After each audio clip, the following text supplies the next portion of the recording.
Hello everyone, how are you doing? This is MD Tech here for another quick tutorial. In today's tutorial, I'm going to show you guys how to clear the printer queue or print spooler on your Windows 10 device. So this should hopefully be a pretty straightforward process here, guys. And without further ado, let's go ahead and jump straight into it. So all you have to do is open up the Start menu and type in Services, Best Match, should come back with Services. Go ahead and open that up. And now you want to locate the print spooler service on this list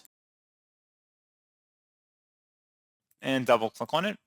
Go ahead and stop the service, select yes, and then once that's done, you go ahead and select OK, and then close out of here, and then open up the search menu and type in File Explorer. Go ahead and open that up. Select this PC on the left side, and then double click on your local disk, and then double click on the Windows folder. Should be a System32 folder in here. Go ahead and double click on that, and then there should be a spool folder, SPOOL. Go ahead and double click on that. And then there should be a printers folder. Double click on it. Select continue. And if there's any items in here, just highlight over everything, right click and then delete, or tap the delete key on your keyboard. And then you would need to restart your computer at this time once that's done. And then the print spooler service should automatically start back up, at least when you initiate another printing session.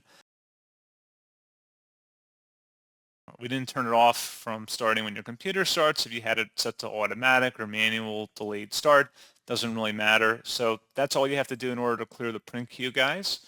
And as always, thank you for watching. I do hope that I was able to help you out, and I do look forward to catching you all in the next tutorial. Goodbye.